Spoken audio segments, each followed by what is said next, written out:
Mon mari a secrètement retiré mon nom de la maison, alors je me suis assuré qu'il perde tout. Rebecca avait toujours cru que succès et reconnaissance allaient de pair. Mais sa vie ne s'est pas déroulée ainsi. Elle a bâti sa propre carrière à partir de rien, s'est battue pour comprendre le marché financier et avec intelligence et stratégie a accumulé une fortune respectable. Lorsqu'elle a rencontré Daniel, un homme charismatique et ambitieux, elle y a vu un partenaire pour grandir encore davantage. Ce qu'elle n'avait pas réalisé à l'époque, c'est qu'à ses yeux, elle n'avait jamais été son égale. Seulement un tremplin vers quelque chose de plus grand. Au début, cela semblait être un mariage parfait. Un couple influent, une vie de luxe et un partenariat dans les affaires. Mais derrière les sourires et les dîners coûteux se cachait une vérité qu'elle refusait de voir. Elle avait toujours été l'esprit derrière les investissements, celle qui trouvait les bonnes opportunités et savait où allouer les ressources. Pourtant, lorsque les contrats étaient signés, c'était Daniel qui recevait les éloges. « Tu as un flair incroyable pour les affaires », disèrent les amis. « Quelle vision extraordinaire », commentèrent les investisseurs. Rebecca écoutait en silence, convaincue que l'important était de grandir ensemble. Elle croyait qu'un jour, Daniel reconnaîtrait son importance. Mais ce jour n'est jamais venu. Au contraire, plus l'entreprise prospérait, plus il la reléguait au rôle d'épouse à l'apparence impeccable. La femme qui avait de la chance d'être aux côtés d'un homme si brillant. Les réunions commencèrent à se tenir sans elle. Les décisions étaient prises sans la consulter. Et lorsqu'elle remettait en question la situation, Daniel souriait toujours en disant « Ne t'inquiète pas, mon amour, je m'occupe de tout ». Au fond d'elle, Rebecca savait que quelque chose n'allait pas, mais elle préférait ignorer les signes, croyant que cela faisait simplement partie du jeu d'entreprise. Son erreur fut de faire confiance aveuglément. Pendant des années, elle accepta d'être mise à l'écart, présentée uniquement comme une collaboratrice, jamais comme la véritable responsable du succès de l'Empire. Lui était le visage de l'affaire, et elle, simplement l'ombre derrière le trône. Le temps passa, et Rebecca s'habitua à cette dynamique. Cependant, quelque chose en elle commença à changer. Elle se mit à sentir qu'elle disparaissait petit à petit. Son identité se dissolvait dans une relation où elle n'était qu'un complément, et non l'héroïne.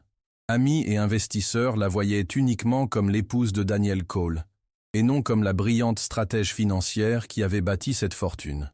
Mais ce ne fut qu'au moment du coup de grâce qu'elle prit pleinement conscience de l'ampleur de la trahison. Un soir ordinaire, après un autre événement où Daniel s'était approprié tous les crédits d'un projet qu'elle avait imaginé, Rebecca ressentit un malaise particulier. Ce n'était pas simplement de la frustration, mais un pressentiment, comme si quelque chose clochait. Elle décida de consulter de vieux documents, des contrats qu'elle avait signés des années auparavant. Mais en ouvrant les dossiers, elle constata quelque chose d'effrayant. Son nom n'y figurait plus. Rebecca relut les documents à plusieurs reprises, se refusant à croire ce qu'elle voyait. Son nom avait disparu de plusieurs contrats, remplacé uniquement par celui de Daniel. Comment cela était-il possible? Elle avait toujours signé chaque transaction, chaque acquisition, chaque investissement. Son cœur battit plus fort. Il y avait quelque chose de terriblement faux. Tentant de garder son calme, elle prit son téléphone et appela Nathan, l'avocat qui gérait ses finances avant le mariage. Il répondit d'un ton neutre, mais quand Rebecca lui expliqua ce qu'elle avait découvert, un long silence s'ensuivit. Finalement, il dit « Il faut qu'on parle, en personne ». Le rendez-vous eut lieu dans le bureau de Nathan le lendemain matin. Rebecca arriva, vêtue comme toujours, impeccable, élégante, l'image d'une femme aux commandes. Mais à l'intérieur, elle se sentait brisée. Nathan l'accueillit avec une expression grave et une enveloppe posée sur la table. « J'ai reçu ces documents il y a quelques mois, tous signés par toi. » Il lui fit glisser le papier. Rebecca ressentit un frisson en voyant sa propre signature au bas des documents. Mais elle n'avait jamais signé cela. Quelqu'un falsifiait sa signature. La réalité s'imbriqua comme un cruel puzzle. Tandis qu'elle faisait confiance à Daniel pour s'occuper des formalités, lui la retirait lentement de sa propre fortune. Mais pourquoi? Et pourquoi n'avait-il toujours rien dit? Nathan, fort de ses années d'expérience dans le monde des affaires, connaissait déjà la réponse. « Ils préparent ta sortie, Rebecca. Un divorce qui te laissera sans rien. » Ces mots la frappèrent de plein fouet. Son mari, l'homme avec qui elle avait bâti une vie, partageant son lit et sa routine, tramait de la jeter aux oubliettes, comme si elle n'avait jamais existé. La colère bouillonnait en elle, mais s'y ajouta quelque chose de plus puissant, une clarté absolue. Désormais, elle voyait tout d'un œil nouveau, les changements subtils dans le comportement de Daniel, les réunions secrètes, les voyages d'affaires qui n'avaient aucun sens, le contrôle excessif sur les biens et les comptes bancaires. Tout ce temps, il avait préparé ce coup. Il ne voulait pas simplement quitter le mariage, il voulait s'emparer de tout. Rebecca regarda Nathan et, pour la première fois depuis longtemps, sourit. Mais ce n'était pas un sourire de joie. C'était le sourire de celle qui venait de s'éveiller à une nouvelle réalité. Si Daniel pensait qu'elle accepterait passivement ce destin, il se trompait lourdement. Il était sur le point de découvrir que, pendant des années, il avait sous-estimé la mauvaise personne. Rebecca quitta le bureau de Nathan, les mains tremblantes, mais l'esprit froid et calculateur. Pendant des années, elle avait laissé Daniel dicter les règles du jeu, lui faisant une confiance aveugle, lui qui prétendait l'aimer. Aujourd'hui, cette confiance s'était transformée en piège, mais elle refusait d'être une victime. Pas encore. Avant d'agir, elle avait besoin de preuves concrètes. Si Daniel prévoyait de la laisser sans rien, elle ferait de même pour lui. Mais d'abord, arrivée chez elle, Rebecca garda son expression sereine. Daniel était assis sur le canapé, tapotant sur son téléphone avec un demi-sourire. Peut-être parlait-il à un avocat, organisant les derniers détails de sa ruine. Elle s'approcha, lui déposa un baiser sur la joue, comme elle le faisait toujours. Et lui, sans lever les yeux de l'écran, ne réagit pas. Cela confirmait ce qu'elle savait déjà. Il croyait qu'elle ne soupçonnait rien. Parfait. Durant la nuit, elle attendit qu'il s'endorme et silencieusement pénétra dans le bureau de Daniel. Elle savait qu'il gardait d'importants documents dans un tiroir verrouillé. Avant, elle n'avait jamais remis en question son besoin de secret. Maintenant, elle savait que ce secret était la clé de sa trahison. Elle prit une épingle à cheveux et, avec une patience inattendue, réussit à ouvrir la serrure. Ce qu'elle y trouva fut encore pire que ce qu'elle imaginait. Des contrats de transfert de propriété, des relevés bancaires de comptes dont elle ignorait même l'existence, des courriels échangés avec des avocats évoquant les détails du divorce. Son estomac se noua. Il ne se contentait pas de retirer son nom des biens. Il avait déjà entamé des négociations pour les vendre. Dans quelques mois, lorsque les papiers du divorce lui parviendraient, tout serait liquidé et elle se retrouverait sans maison, sans investissement, sans absolument rien. Chaque détail avait été méticuleusement planifié. Mais Daniel avait commis une erreur fatale. Il n'avait jamais envisagé que Rebecca pourrait être plus maligne que lui. Peu à peu, elle remettait les documents en ordre, exactement à leur place. Elle quitta le bureau, sans faire un bruit, et referma la porte derrière elle. Son cœur battait à tout rompre, mais elle ne ressentait aucune peur. Elle se sentait puissante. Le jeu avait changé. Daniel croyait contrôler tout, mais à partir de cet instant, c'était Rebecca qui tirait les ficelles. Il ne lui fallait plus que du temps pour mettre son plan à exécution. Rebecca passa la nuit blanche, non par peur ou par désespoir. Elle élaborait son plan. Pour la première fois depuis longtemps, son esprit travaillait avec la clarté de celle qui voit l'ensemble du jeu, et non seulement les pièces que Daniel lui permettait de voir. Lui pensait qu'elle restait dans l'ignorance. Mais en réalité, elle était déjà 3 coups d'avance. Désormais, chacune de ses actions serait minutieusement calculée. Le lendemain matin, en descendant prendre un café, Rebecca trouva Daniel déjà habillé pour sortir. Il souriait comme si de rien n'était, comme s'il ne tramait pas de l'expulser de sa propre maison. C'était presque comique. Elle lui rendit son sourire et servit le café pour tous les deux. « Je pensais apprendre davantage sur les investissements », commenta-t-elle avec désinvolture, observant sa réaction. Daniel, aussi prévisible qu'à son habitude, rit d'un ton condescendant. « Tu n'as pas à t'en soucier, mon amour. Je m'en occupe. » Exactement la réponse qu'elle voulait entendre. Les jours suivants, elle garda les apparences, se transformant aux yeux de Daniel en l'épouse parfaite, affectueuse, compréhensive et indifférente aux finances. Tout cela pour qu'il continue de croire que son plan était intact. Mais en coulisses, Rebecca agissait avec une précision chirurgicale. Elle demanda à Nathan de rassembler tous les documents relatifs aux dernières transactions effectuées au nom de Daniel. Elle contacta également discrètement un expert en falsification de signature afin de prouver que sa signature avait été contrefaite sur les papiers transférant les biens au nom de son mari. La partie la plus difficile fut de contenir ses émotions. Savoir que Daniel dînait avec elle chaque soir, qu'il dormait à ses côtés et feignait que rien n'était en train de se passer, c'était comme avaler du poison, lentement.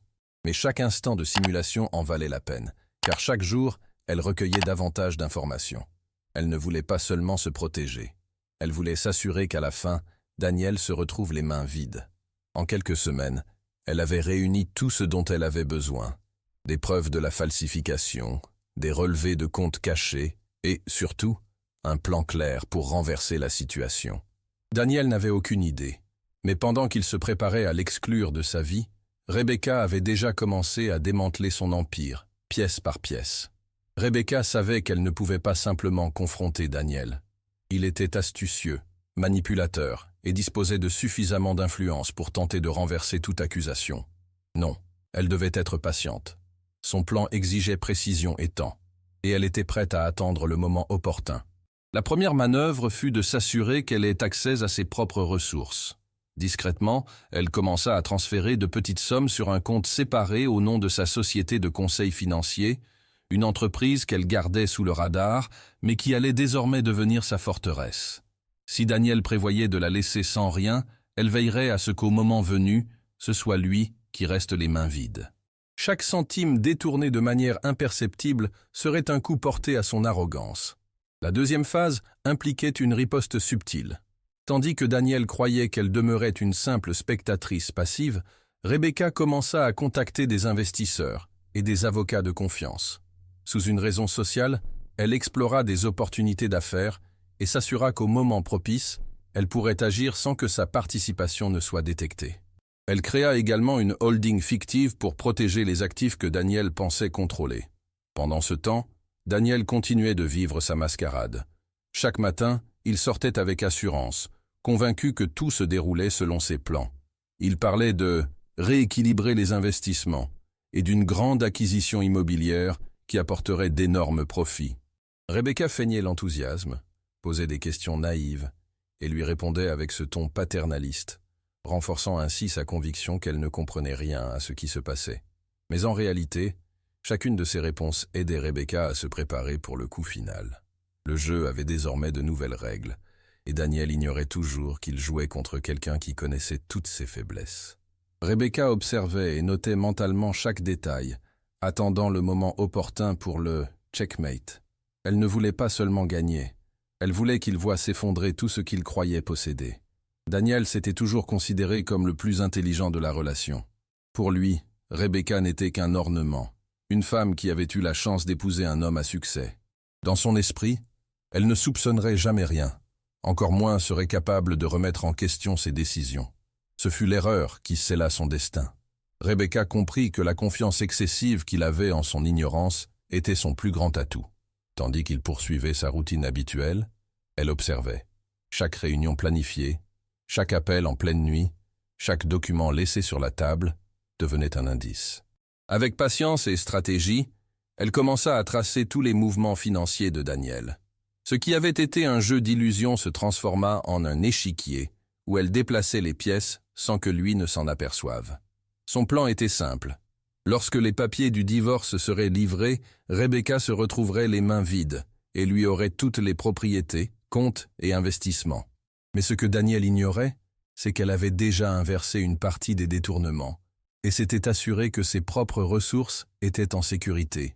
De plus, avec l'aide de Nathan et d'un expert forensique, elle disposait déjà de preuves suffisantes pour contester chacune des transactions frauduleuses effectuées par lui.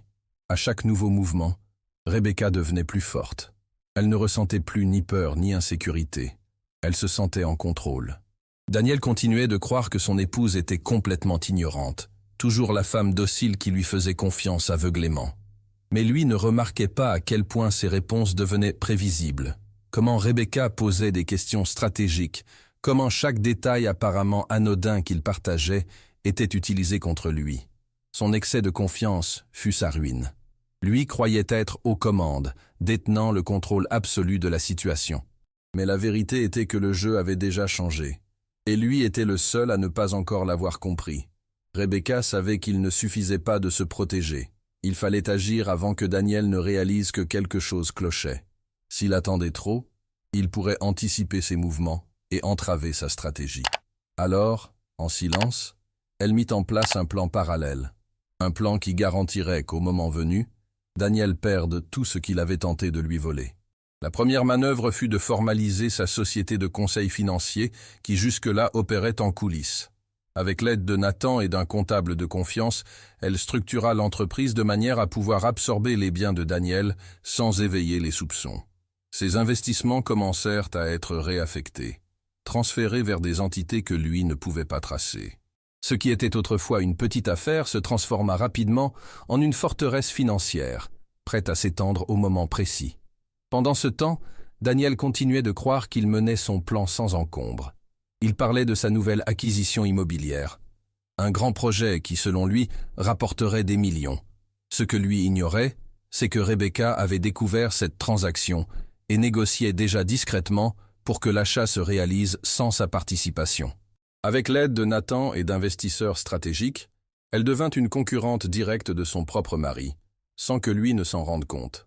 La deuxième étape du plan consistait à bloquer les sources de capitaux de Daniel.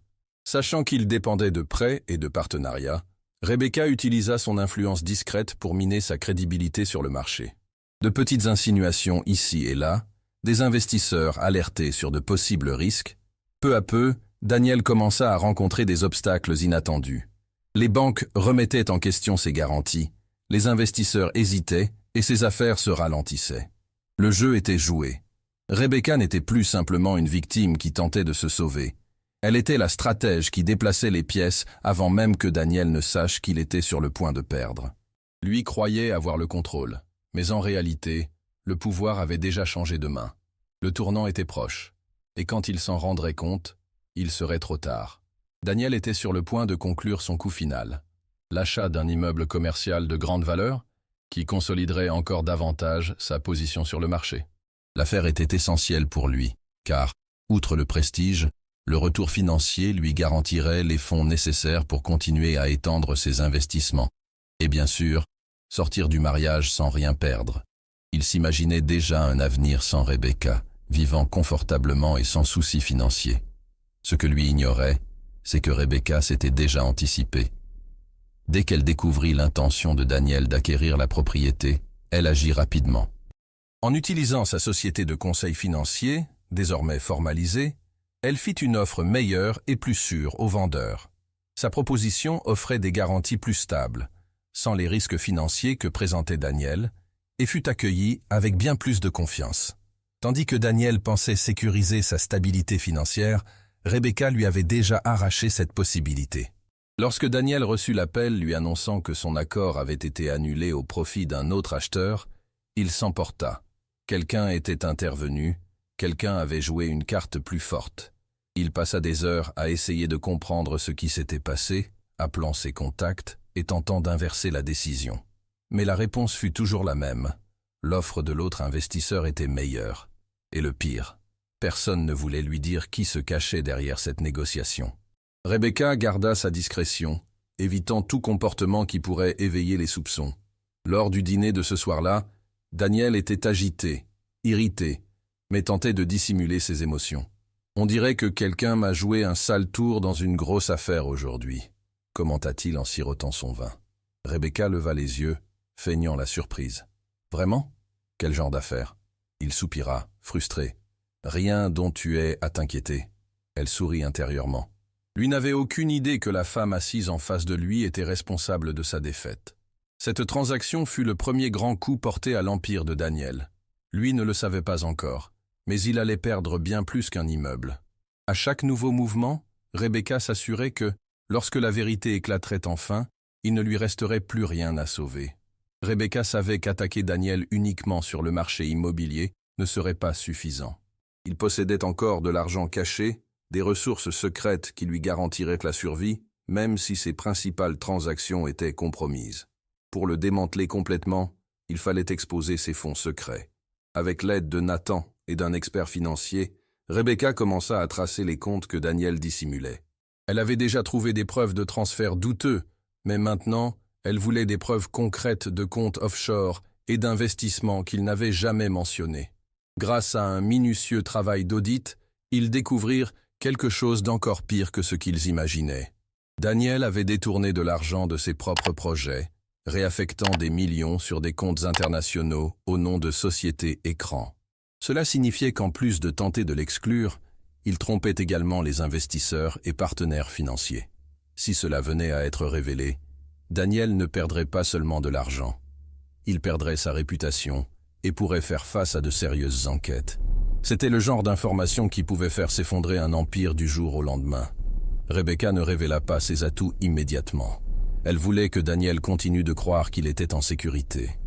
Parallèlement, elle commença à envoyer des dénonciations anonymes aux banques et aux organismes de régulation, semant le doute sur ses mouvements financiers. Petit à petit, Daniel commença à ressentir le poids des difficultés économiques. Des demandes de vérification furent envoyées à ses banques, les transactions furent bloquées et ses partenaires commerciaux commencèrent à hésiter. Mais le coup final viendrait de l'endroit où il s'y attendait le moins. Alors qu'il tentait encore de comprendre pourquoi sa crédibilité était remise en question, Rebecca préparait l'attaque définitive, celle qui garantirait qu'il ne pourrait plus jamais manipuler son argent ou son nom. La guerre financière ne faisait que commencer, et Daniel ne savait pas encore qu'il était déjà vaincu.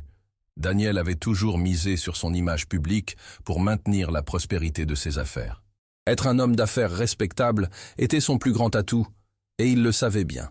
Mais, avec les récents blocages bancaires et les suspicions qui pesaient sur ses transactions, ce qui était autrefois un empire solide était sur le point de s'effondrer.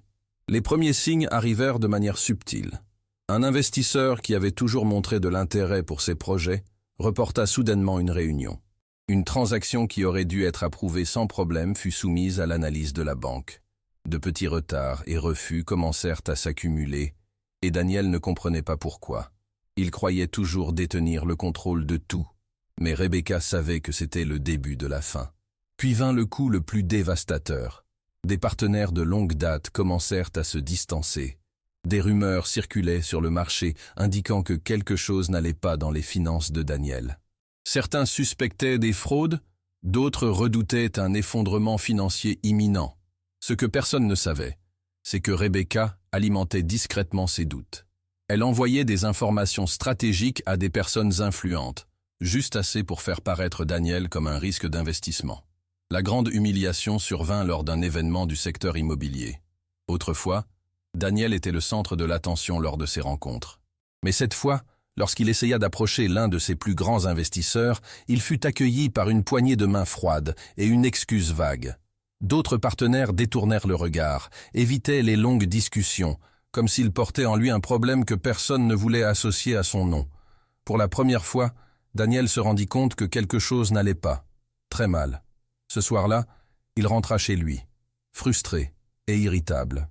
Rebecca, conservant sa façade, lui demanda s'il allait bien. Il soupira, se massant les tempes. « Il se passe quelque chose, mais je ne sais pas encore quoi. Les gens commencent à douter de moi, mais je vais régler ça. » Rebecca acquiesça, cachant son sourire derrière la tasse de thé qu'elle tenait. Lui ignorait encore que le véritable problème était assis juste en face de lui. Les jours suivants, Daniel tenta de comprendre ce qui se passait. Il réexamina les contrats, parla avec des avocats, chercha des explications auprès de sa banque. Mais plus il enquêtait, plus il se rendait compte que son influence s'évaporait. Ce qui se réglait autrefois par un simple coup de fil nécessitait désormais des clarifications, des révisions, des signatures supplémentaires. Quelque chose lui échappait, et il ne savait pas d'où venait l'attaque. C'est alors que Rebecca décida qu'il était temps de passer à son coup final. Ce soir-là, lorsque Daniel rentra, épuisé et irrité, elle l'attendait dans le salon avec une pile de documents étalés sur la table. Les papiers qu'il croyait lui avoir cachés étaient tous là, organisés par ordre chronologique. Comptes offshore, contrats falsifiés, correspondance entre lui et ses avocats concernant le divorce imminent. Chaque détail de la trahison était exposé. Il se figea en voyant ces documents. « Qu'est-ce que c'est » demanda-t-il, tentant de garder son calme, mais sa voix trahissait déjà la panique. Rebecca saisit l'un des contrats et le brandit. « Peux-tu m'expliquer pourquoi mon nom a été retiré de toutes nos propriétés sans mon consentement ?» Un silence absolu s'installa. Pour la première fois, Daniel ne trouva aucune réponse prête. Elle se leva et s'avança lentement vers lui. « Tu pensais que je ne découvrirais jamais, n'est-ce pas ?» Son ton était calme, mais tranchant comme une lame. Daniel regarda les papiers, puis elle, essayant de reprendre le contrôle. « C'est juste un malentendu, Rebecca. Je réorganisais simplement les finances pour m'assurer que tout soit en ordre. Mais ce mensonge sonnait faible, pathétique. Il savait qu'elle ne le croirait pas. » Rebecca sourit, mais il y avait quelque chose de glacial dans son regard. Sûr pour qui? Puis, sans hausser la voix ni montrer de colère, elle prononça exactement ce que Daniel redoutait le plus. « J'ai déjà tout inversé. » Les yeux de Daniel s'écarquillèrent. C'était la première fois qu'il se rendait compte qu'il n'avait pas affaire à la femme naïve qu'il pensait pouvoir duper. Alors que Daniel tentait encore d'assimiler les paroles de Rebecca, elle saisit un autre document sur la table et le lui tendit, brusquement. « Sais-tu ce que j'ai découvert d'autre » demanda-t-elle d'une voix posée, sans hâte ni colère, juste celle de quelqu'un qui a déjà gagné. Il prit le papier et en lisant les premières lignes, son visage pâlit. C'était l'acte de propriété de la maison. « Tu as aussi tenté de retirer mon nom d'ici, n'est-ce pas » Rebecca croisa les bras, observant chaque micro-expression sur le visage de Daniel. Le problème, c'est qu'il y a eu une erreur au registre, une défaillance technique. Le document n'a jamais été officialisé. Légalement, la maison reste à mon nom. Daniel leva les yeux vers elle, incrédule. Cela ne peut pas être vrai. Mais c'était la vérité, et elle savait qu'il comprenait ce que cela signifiait. La tension dans la pièce devint palpable. Daniel prit une profonde inspiration, tentant de reprendre le contrôle. « Rebecca, parlons-en. Tu n'as pas besoin de faire ça. Nous pouvons régler cela ensemble. » Mais le ton de sa voix n'était pas implorant. Il était désespéré. Il ne demandait pas à sauver le mariage. Il essayait de se sauver lui-même. Elle s'avança vers la porte et l'ouvrit. Le message était clair. « J'ai déjà tout réglé, Daniel. » Il resta immobile pendant quelques secondes, comme s'il cherchait une issue, un argument pour renverser la situation. Mais il y avait dans les yeux de Rebecca une fermeté inébranlable qu'il n'avait jamais vue auparavant. Il perdit. Daniel reprit le contrat et le froissa entre ses doigts, conscient qu'il n'y avait plus rien à faire. Il regarda autour de lui, la maison qu'il pensait lui appartenir, et réalisa que, ce soir-là, il n'y avait plus sa place. Sans dire un mot de plus, il prit ses clés et sortit. Rebecca referma la porte derrière lui, avec la sérénité de celle qui sait qu'un chapitre est officiellement clos. Cette nuit-là, Daniel quitta la maison sans but précis, mais avec une certitude. Il devait reprendre le contrôle.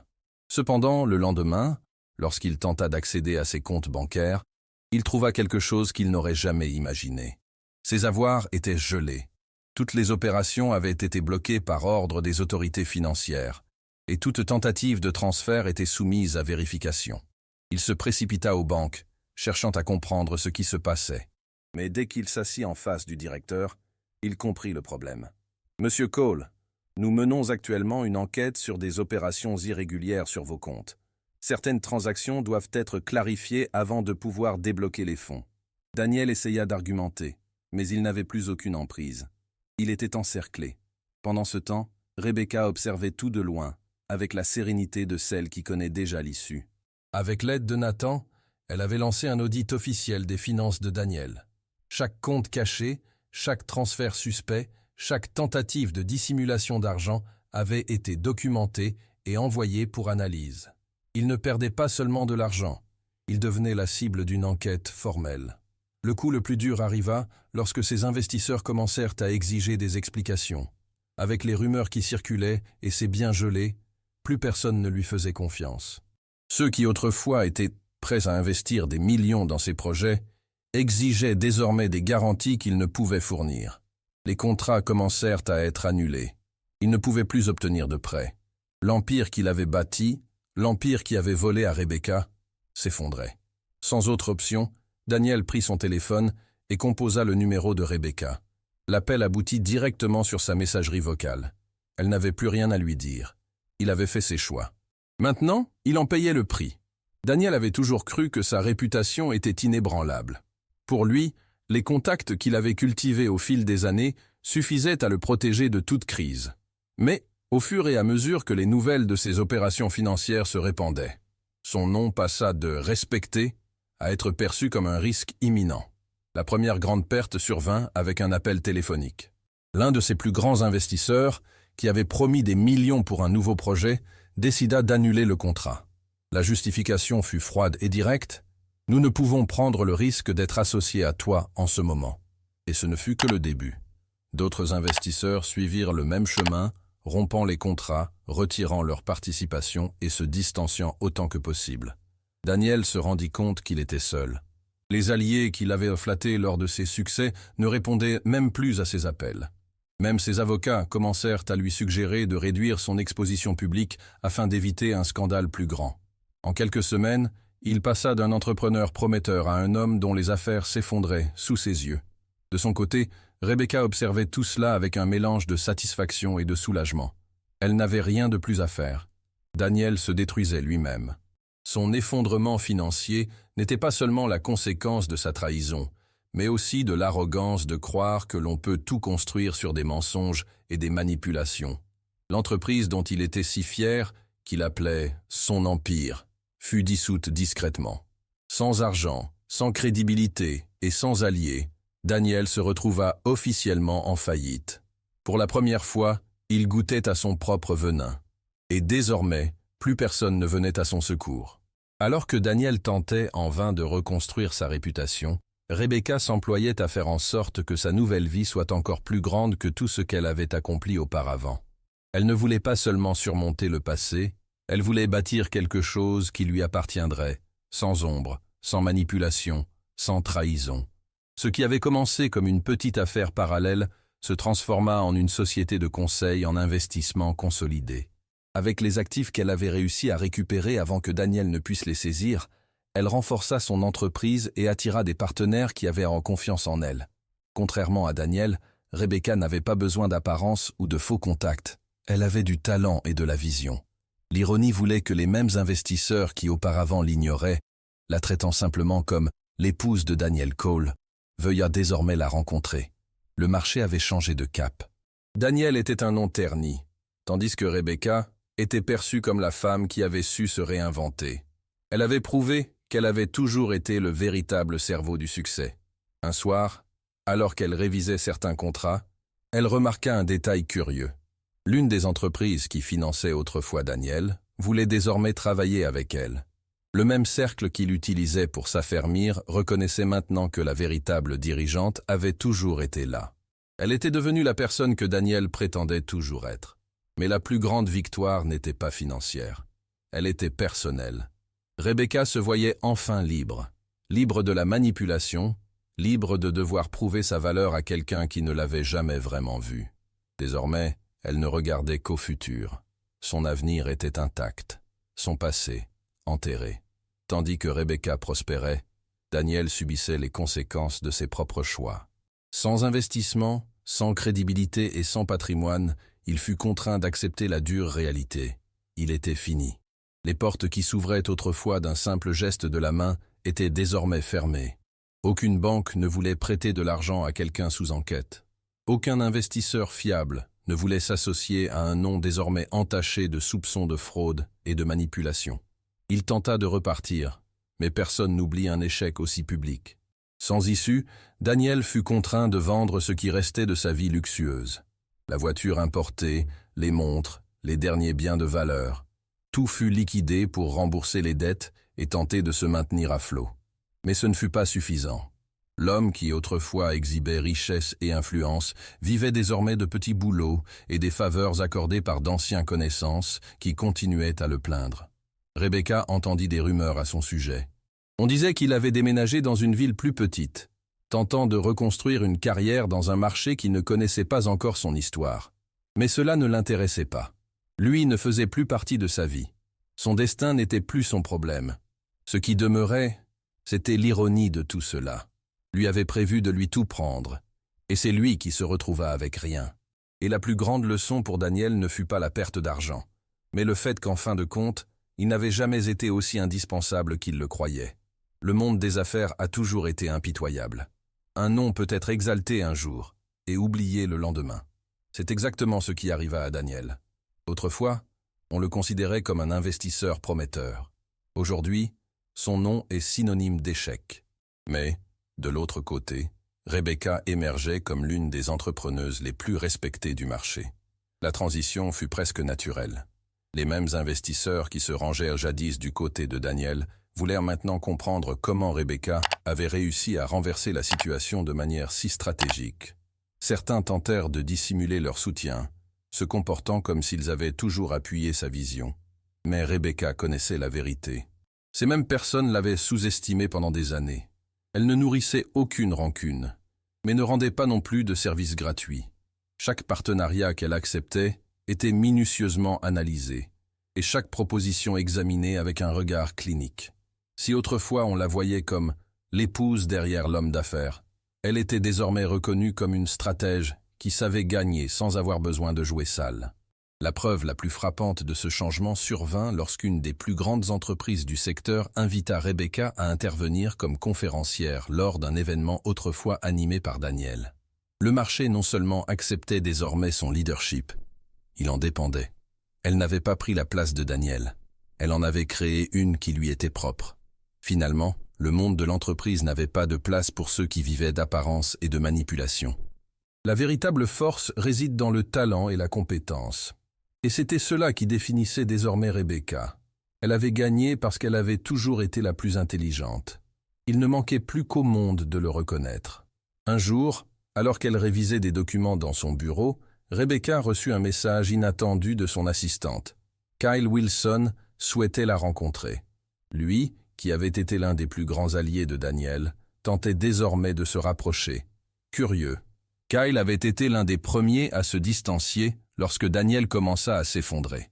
Il avait toujours eu un sens aigu pour identifier qui montait et qui tombait sur le marché. Désormais, il voyait en Rebecca une opportunité, un nom fort et consolidé qui pourrait renforcer ses propres affaires. Lorsqu'il entra dans la salle, il tenta d'agir avec naturel, comme s'il avait toujours respecté Rebecca.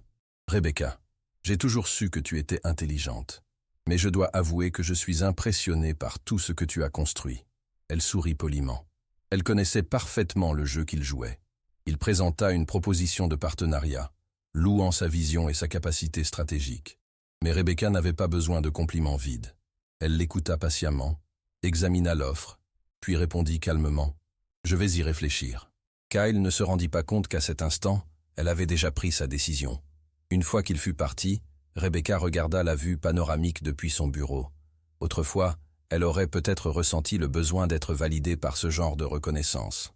Mais désormais, elle savait qu'elle n'avait besoin de la validation de personne. On la respectait parce qu'elle s'était fait respecter, et elle n'avait pas besoin de l'approbation d'anciens rivaux pour le savoir. Rebecca n'était plus la même femme qui jadis vivait dans l'ombre de Daniel. Elle avait reconstruit son identité, sa carrière et surtout, sa confiance en elle. Désormais, chaque décision lui appartenait. Chaque réussite était le fruit de son propre mérite. Enfin, elle appartenait à elle-même. Avec le temps, elle opéra des changements profonds, non seulement dans son entreprise, mais aussi dans sa vie personnelle. Elle vendit la maison où elle avait vécu avec Daniel et acheta un nouvel espace, reflétant sa véritable personnalité. Elle réforma son bureau, redessina sa routine et coupa les derniers liens qui la rattachaient encore au passé. Il y eut des jours où elle se demanda si tout cela avait réellement eu lieu, si l'homme qui avait autrefois été à ses côtés avait vraiment planifié de la détruire. Mais les preuves étaient là, les documents, les transactions cachées, les conversations falsifiées. La trahison était réelle, mais la renaissance l'était tout autant. Elle cessa de chercher des explications sur ce que Daniel avait fait. Certaines personnes choisissent simplement la voie de l'avidité et du mensonge. Mais cela ne signifiait pas qu'elle devait porter ce fardeau. Son regard se portait désormais vers l'avenir, un avenir qu'elle avait construit elle-même. Et pour la première fois depuis des années, en se regardant dans le miroir, elle se reconnut. Rebecca Chen, la femme que beaucoup avaient sous-estimée, la femme qui s'était relevée. Elle sourit, consciente que ce n'était là que la première page d'un nouveau chapitre. Le temps passa, et le nom de Daniel Cole disparut des cercles influents. Il devint seulement un souvenir, un avertissement sur ce qui arrive lorsqu'on sous-estime la mauvaise personne. Pendant ce temps, Rebecca continuait de grandir. Son entreprise s'étendit, de nouveaux investisseurs lui firent confiance et sa réputation se consolida. Le monde reconnut enfin qui elle avait toujours été.